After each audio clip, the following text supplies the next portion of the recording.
There's you guys a good shot of the bee nest we're looking at. About 50 bees flying above us head. This thing is massive. What is going on, my beautiful people? We are in Sandersville today, and we are going to be starting to get it ready for the upcoming deer season. Got a bunch of corn and some feeders that we're going to be putting out. And as you guys know, we already have a field set up. We got soybeans in it, and we've had pictures of Zilla when it was a cornfield and we had just cut it. I actually haven't been down here quite as much as I would like to have been this year. Dad's been doing great things getting this place ready to hunt. Still got a lot of work to do, got a lot of bush hogging and stuff like that. We don't know if we're going to have time to get it knocked out today, but we're going to go ahead and put up some feeders, start trying to get better ideas of what deer are out here. It's just been a little rough for us to get out here, but we're going to get that taken care of today. We're going to start to figure out what kind of deer we got and hopefully set up some stands, make sure there ain't no bees in some of the stands we already got set up. Just a day of trying to get ready for the upcoming deer season and trying to get our hands wrapped back around this property, but we're gonna get to it.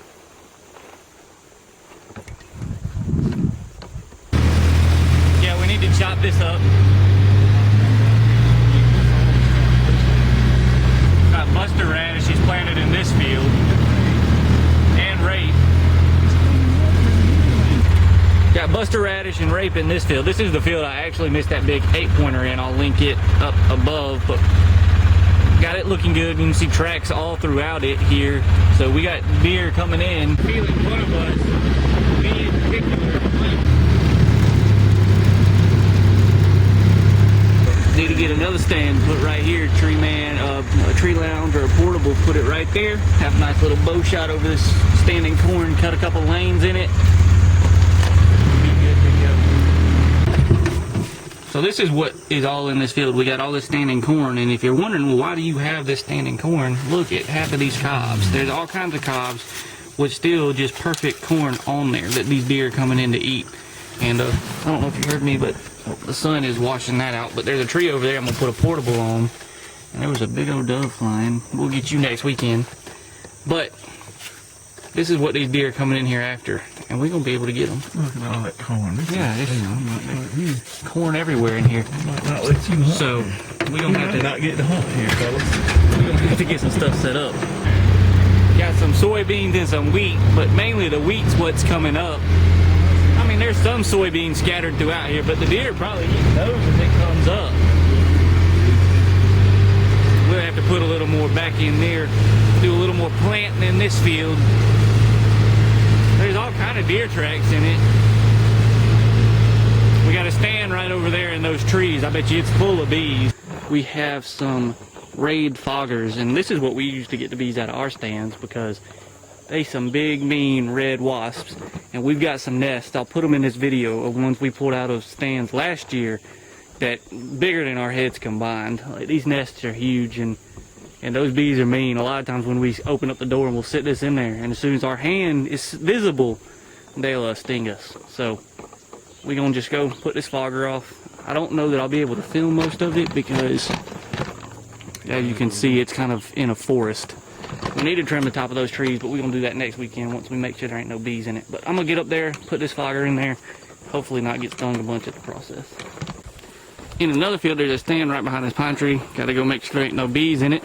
But we got another field planted in radishes, and as you can see, there's some grass coming up out there, but no radishes. I mean, you got one right in here and one right in there, where they're coming up a little bit, but not as much as we would like. So we'll probably end up having to replant this field as well. You can see the man there taking a gander at his bountiful harvest. But I'm gonna go check this one for bees. This one has historically had lots of bees in it. There was about a basketball-sized nest in this one. We got the mister going off. Made Dad go up there and do it. And as you can see, the bees are actually starting to come out. I bet you 30 or 40's flown out. Look at them. That's one thing I hate is some bees. Look at them. Look at them. Let's hope they fucking die. Well, they all coming right towards us. Oh my goodness. Yeah, we getting out. There's about 50 bees flying above us head right now. We out of here. I just want you guys to appreciate what we're having to deal with. Look at that. That is a bee nest with covered in bees. watermelon-sized bee nest. How are we gonna spray it? I don't know. And then there's one on that side, but it ain't near as big, and you can't see it through the trees. There could be some on the back side. You got to go open the door, and that's right above the ladder. No, we ain't doing that. So we don't. This is why leaving a deer stand up year-round is kind of irritating sometimes. But there is legitimately 100 to 200 bees on that nest, and we just killed that many out of the one in the bottom. And to get to that one, you got to open the door towards the bee nest and be right under it and then spray it.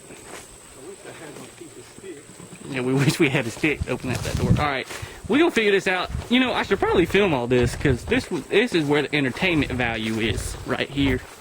Not only are we having to watch out for rattlesnakes, which luckily we haven't seen any of those yet, but we having to deal with some big old bees, some big ones.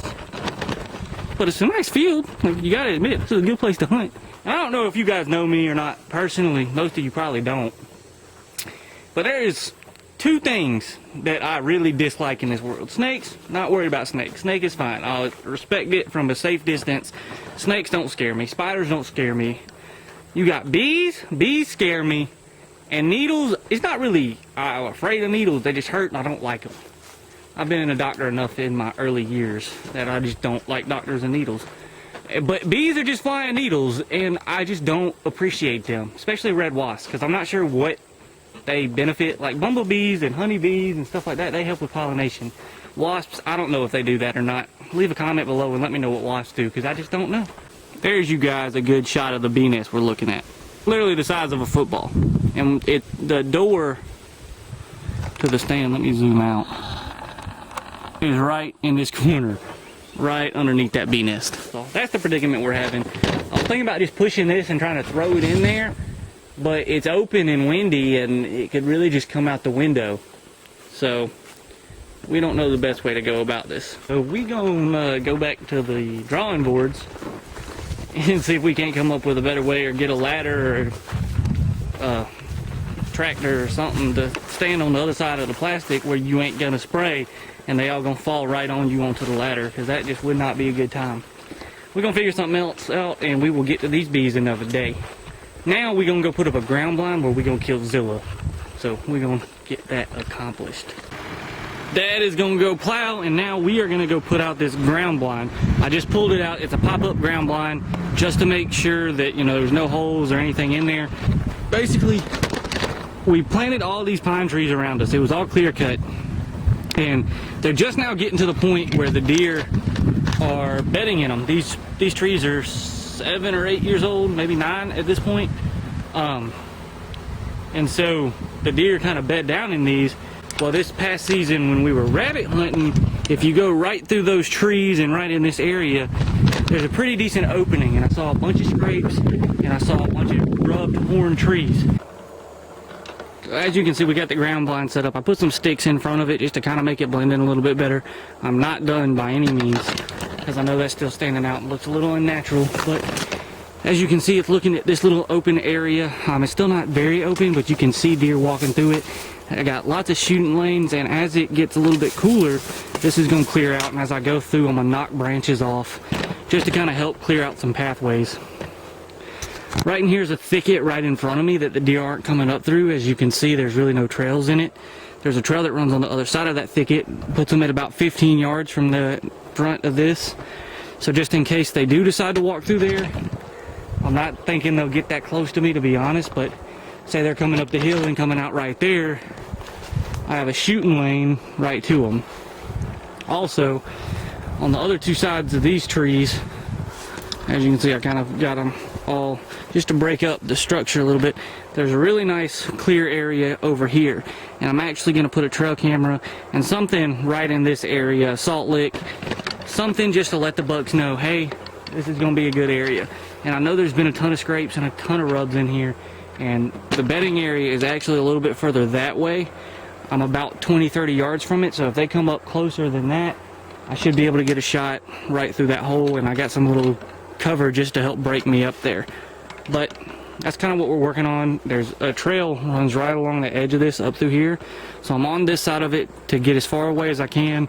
I'll probably come through with a saw and knock this tree right here down, which will give me a shooting lane between those two trees. And I'll probably knock this tree down, which you can see has been rubbed right through there. So I'm probably going to take those two trees down and get something to put right in between here, which is going to put the deer 20-30 yards from my stand. If I set it up right here with a trail camera on it, that'll put them right there, and I should be able to get a nice shot out. But I got about 1:46 on this camera.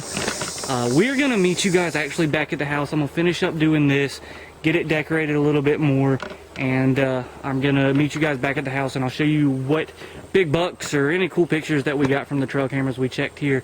So I hope you guys will stick on till the end of the video to see what kind of big bucks we got lurking out here, and maybe even another picture of Zilla.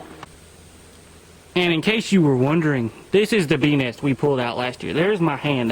My hand is, you know, it's two bigger than my hands. And then there's a smaller one that's about the size of my hand. But the one that's in the dumpster chair stand, that's what we call it, on top of the hill, it is at least that big. So, I mean, let me just show you this compared to my head. And I got a big head. This thing is massive. And the one up there right now that's still covered in bees is just as big, so that's what we're dealing with.